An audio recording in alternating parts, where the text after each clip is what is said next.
前期发布了一期金桔汤，有很多粉丝留言说，针对孩子经常咳嗽有没有好的良方？今天就做一款好喝又有效的柠檬膏。柠檬膏对上火、喉咙痛、喉咙痒、干咳、有痰、肺热、咽喉炎、小儿百日咳、熬夜上火都有不错的效果。买回来的新鲜柠檬，先用清水清洗干净，再用盐搓洗，然后直接加水，用盐水浸泡15分钟，捞出再用清水冲洗干净，用纱布或者厨房纸擦干水分。柠檬切成薄厚均匀的片，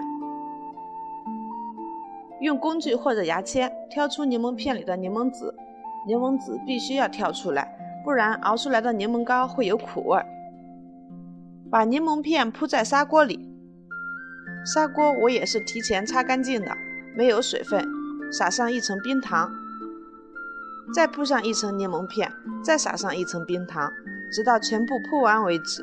这里我做了650克左右的柠檬，用了800克老冰糖。盖上盖子，小火煮开后熬煮1个半小时。注意全程最小火，且是无水状态，还要不时翻动柠檬，防止糊锅，一定要勤动手看着锅，熬至颜色变深即可关火，晾至温热，看看这颜色有没有垂涎欲滴。准备一个干净无水无油的瓶子，把温热的柠檬膏装进瓶子里，盖上盖子，密封保存。嗓子不舒服咳嗽的时候，早晚冲一杯。我家孩子也是一到冬天容易咳嗽，所以我会经常做给孩子喝，还能预防感冒。喝完记得吃柠檬片哦，特别美味。